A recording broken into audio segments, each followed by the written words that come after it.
नमस्कार दोस्तों, मैं ध्रुव कुमार निर्माण आईएएस में आपका स्वागत है। आज हम लोग चर्चा करेंगे समाज सुधारक ईवी रामास्वामी पेरियार के बारे में। आज ईवी रामास्वामी पेरियार का जन्मदिन है।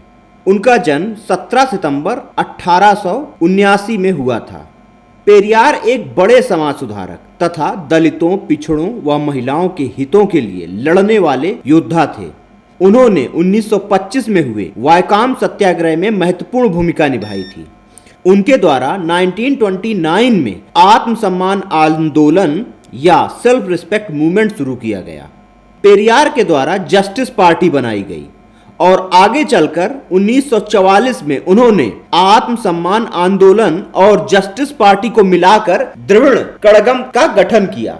पेरियार को उनके क्रांतिकारी और तर्कवादी विचारों के लिए भी जाना जाता है।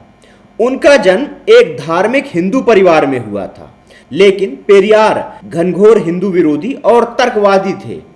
उन्होंने न केवल हिंदू ग्रंथों की होली जलाई, बल्कि रावण को अपना नायक भी माना। उन्होंने हिंदू महाकाव्यों तथा पुराणों की बातों का मखौल उड़ाया। वो बाल विवाह, देवदासी प्रथा, विधवा पुनर्विवाह के खिलाफ होने के साथ ही स्त्रियों और दलितों के शोषण के खिलाफ थे।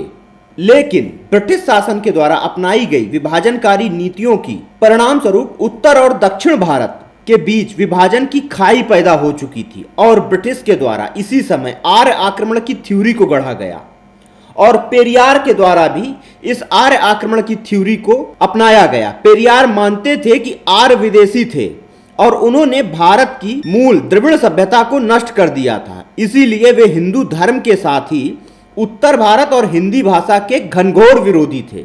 1937 में जब श्री राजा गोपालाचारी मद्रास प्रेसिडेंसी के मुख्यमंत्री बने, तब उन्होंने वहां के स्कूलों में हिंदी भाषा की पढ़ाई को अनिवार्य कर दिया। लेकिन पेरियार हिंदी विरोधी आंदोलन के अगुवा बनकर उभरे। उन्होंने उग्र आंदोलन को हवा दी, जिसके चलते 1938 में उन्हें गिरफ्तार कर लिया गया। उसी साल पेरियार ने हिंदी के विरोध में तमिलनाडु तमिलों के लिए का नारा दिया। उनका मानना था कि हिंदी लागू होने के बाद तमिल संस्कृति नष्ट हो जाएगी और तमिल समुदाय उत्तर भारतीयों के अधीन आ जाएगा। पेरियार के द्वारा ही सर्वप्रथम अलग द्रविड़ नाडु की मांग की गई थी और यह कहा गया कि दक्षिण भारत की भाषा, संस्कृति, नस्ल उत्तर भारत से अलग है, इसीलिए दक्षिण भारत को एक पृथक राष्ट्र के रूप में मान्यता प्राप्त होनी चाहिए। पेरियार अपने पूरे जीवन में इसी अलग तमिल संस्कृति और अलग राष्ट्र के लिए लड़ते रहे। अब यदि हम बात करें आज़ादी के बाद के समय की, तो जिसे आज हम तमिलनाडु कहते हैं, वह पहले मद्रास स्टेट के अंतर्गत आता था। मद्रास राज्य में वर्तमान आंध्र प्रदेश के तटीय क्षेत्र, उत्तरी मालाबार अर्थात केरल, कर्नाटक के बेल्लारी, दक्षिणी कन्नड़ आदि क्षेत्र भी आते थे। इस राज्य को 1956 में वर्तमान स्थिति से घटा दिया गया था। 1953 में इस राज्य का भाषा के आधार पर विभाजन किया गया और राज्य पुनर्गठन अधिनियम 1956 के अंतर्गत केरल और मैसूर राज्यों को इससे अलग कर दिया गया और 14 जनवरी 1968 को वर्तमान तमिलनाडु राज्य अस्तित्व में आया। पेरियार की मांग केवल तमिल तक सीमित थी, लेकिन बाद में द्रविड़नाडु में आंध्र प्रदेश, केरल, कर्नाटक, उड़ीसा और तमिलनाडु को शामिल करने की बात कही जाने लगी।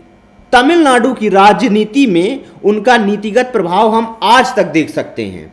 वे आर्य संस्कृति के घोर विरोधी थे। उच्च जातियों के विरुद्ध उनका संघर्ष तमिल राजनीति की पहचान बन गई। यद्यपि जब पेरियार ने अपने से 40 वर्ष छोटी निजी सचिव से दूसरा विवाह किया और उसे अपना उत्तराधिकारी बना दिया, तब उनका विरोध होने लगा। उनके सबसे प्रमुख शिष्य अन्नादुरई से उनका विवाद हो गया और अन्नादुरई ने द्रविड़ मुन्नेत्र कड़गम द्रमुक नामक पार्टी बनाकर अलग रास्ता अपना लिया। यद्यपि वह पार्टी भी तमिल भाषा और द्रविड़ संस्कृति के नाम पर उत्तर भारत के विरोध के रास्ते पर चली गई, किंतु जब 1962 में नेहरू सरकार के द्वारा अलगाववाद के खिलाफ कानून बनाया गया, तो उन्होंने पृथक तमिल राष्ट्र की मांग से अपना पल्ला झाड़ लिया और लोकतांत्रिक राजनीति में रास्ता बना लिया। हालांकि अन्ना के निधन के बाद उनके उत्तराधिकारी करुणानिधि और तमिल फिल्मों के सबसे बड़े नायक एमजी रामचंद्रन अर्थात एमजीआर के बीच मतभेद उभरकर सामने आ गए, जिसके चलते एमजीआर ने अन्ना द्रविड़ मुन्नेत्र कड़गम अर्थात AIADMK बनाई। इस तरह यह दो भागों में विभाजित हो गई, डीएमके और एआईएडीएमके। एमजीआर के जीवन काल में ही उनकी मित्र रही अभिनेत्री जे जयललिता एआईएडीएमके की सर्वोसर्वा बन बैठी।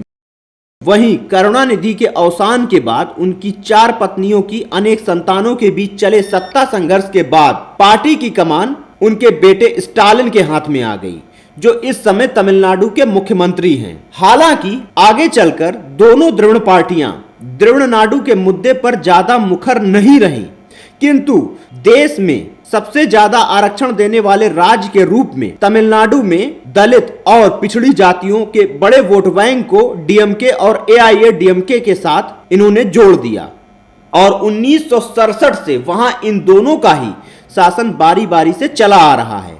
हालांकि अलगाववाद का मुद्दा आज काफी हद तक समाप्त हो चुका है, लेकिन आज भी समय समय पर राजनीतिक दलों के द्वारा अपने राजनीतिक स्वार्थों के लिए अलगाववाद को हवा दी जाती है।